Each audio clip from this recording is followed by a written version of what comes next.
but for a horse called Kildare, which had given up the ghost after a legendary life that included 2 Almond Tree cups and a swim of a mile across Scullin Reservoir. Other horses had died over the years. They were picked up by Denny Christian from the abattoir and on-sold to a pet food factory off the highway at Mackleworth. Only Killy merited a burial. Wes found Hardy at work with a set of cold chisels and a mason's hammer, attempting to knock a chunk off a boulder the size of an elephant. Wes, like most Quaker males, had been trained in masonry and carpentry, and although not yet a master like his father, knew what to do with a cold chisel. He handed Hardy the tinsel lilies and daisies and had a block free of the boulder in 10 minutes. Hardy gave the bouquet a shake. "What am I supposed to do with these?" "For Beth." "What's Beth supposed to do with them?" Wes lifted his shoulders. "Stick 'em in a vase?"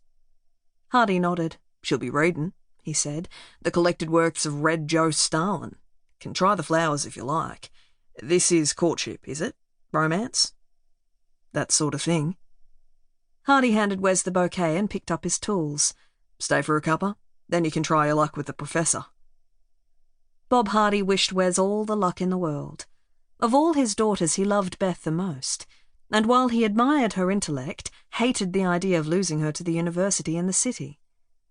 He wished she would see in Wes the makings of a decent sort of husband. The army was over for him, nothing to impede him settling down. As Bob knew from chatting with Wes's father Marcus at the shopping centre, he'd come back from the islands with bullet holes in his shoulder and left thigh, now healed, and a medical discharge issued by a surgeon who judged he'd never walk again. 21, tall and cheerful, he'd started to build a place of his own on a patch he'd purchased from Neddy Gosling, above the high water mark of the river. Strolling back to the house with Wes, Bob imagined Beth giving up university, marrying Wes, raising 3 or 4 kids. But that would be nonsense. She wouldn't be marrying anyone. Could he blame her? Maud and Gus lived with their husbands under the vastly extended Hardy roof, and nothing in their domestic habits acted as an enticement to marriage. All the luck in the world, but he had to concede that he was going to lose his daughter to the university. And to politics, of course. Fetched from a region of the indoors, Beth appeared in the kitchen doorway dressed in what would normally adorn a scarecrow of the fields, a faded brown twill shirt left unbuttoned at the cuffs, and a bunchy blue woolen skirt. Wes stood to show courtesy, but Bob gestured for him to sit down. "Wes, how lovely to see you!" And a smile full of warmth. "What are the flowers for?" "You?" "Me? Why?" Friendly gesture. Beth chuckled, not quite at Wes's expense. "Wes, are you going to ask me out? You were, weren't you?" "Thought you might like to come to the bonfire tonight, Beth." "You and me?" Beth's mum had just put down a pot of tea on the table, cups and saucers, sugar and a jug of milk, and some shortbread biscuits. She was humming the wedding march from Parsifal, satirically. "Mum, could you put these flowers somewhere, in a vase?"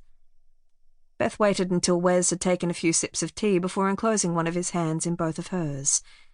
"Wes, you're a lovely man, but I'm going to university in the city. I'd barely see you. And, in all honesty, I don't want a boyfriend. I have politics. The Eureka Youth League takes up all of my spare hours. Do you see? You'd be wasting your time." "Well, this is going well," said Lillian. Bob Hardy, leaning against the wall, was looking at his feet, shaking his head. "And in any case, Wes, I never go to bonfire night. It's to celebrate the torture of a human being with fire. It gives me the creeps." Bob Hardy allowed a snort of laughter to escape. "I hadn't thought of it that way," said Wes, rubbing the back of his head. His dark curls had returned after his army haircut. "Well, you might, as a Quaker. Does that sound pompous? Sorry." Wes plunged in again. "Your dad here says you've been reading." Nothing escapes Dad's attention. "The Life and Times of Red Joe Stalin," said Bob Hardy. "That'd be right, Professor.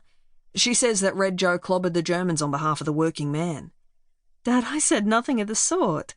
I simply said that if the Soviet Union hadn't defeated the Germans, the Allies would have lost the war. Just common knowledge." "Want to make your way with the Professor, Wesley?"